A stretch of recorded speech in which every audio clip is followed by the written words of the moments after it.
Maine is not terribly dissimilar from Vermont. I mean, they're the same types of states, same types of problems.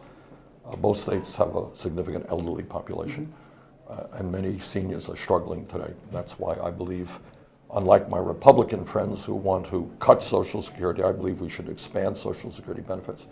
I believe we've got to take on the pharmaceutical industry that is ripping off people in Maine, in Vermont, charging us the highest prices in the world for prescription drugs. But the overall issue for both states is a disappearing middle class, massive levels of income and wealth inequality, and I have to tell you, a corrupt campaign finance system which allows billionaires to buy elections. Well, you really notice here in Maine is we have a terrific problem with heroin and drug abuse. Maine has a terrible problem. Vermont has a terrible problem with heroin and opiates. New Hampshire has a terrible problem. It is a problem all across this country. We've got to do a number of things. Most importantly right now is we have to make mental health treatment and substance abuse treatment available to people when they need it, not 3 months from now, and whether or not they have insurance. We have to understand that substance abuse is a health issue, not a criminal issue. That's number one. I have one last question for you. There are Democrats in Maine who like you and they like Hillary Clinton.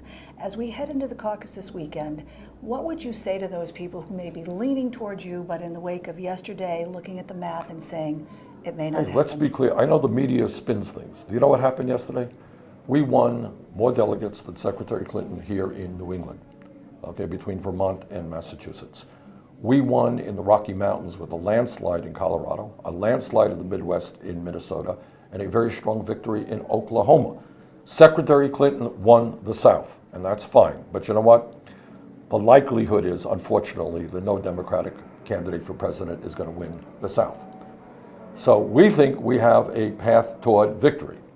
We think the West Coast is yet to participate in primaries, and they are very progressive out there. We expect to win in California, Oregon, Washington, state of Washington. So we're feeling very good. We thought we had a great day yesterday. Are you concerned about that loss in Massachusetts? No, and I'll tell you why. But people don't understand. This is not a general election. The delegates are divided up proportionally. She will end up with 2 or 3 more delegates than I will from Massachusetts. We're going to end up with 16, I think, or more delegates from Vermont. And yet people would say that's a state that is ripe for Bernie Sanders territory, and you didn't take it. Well, we came within 1 point, and we will get almost half the delegates. What we are involved in now is accumulating delegates, okay? And we will get almost half the delegates in Massachusetts. That is what's important. And if you combine Vermont and Massachusetts, we will come up with considerably more delegates than the Where do you Secretary. go from here? Michigan. We're on a plane in a few minutes.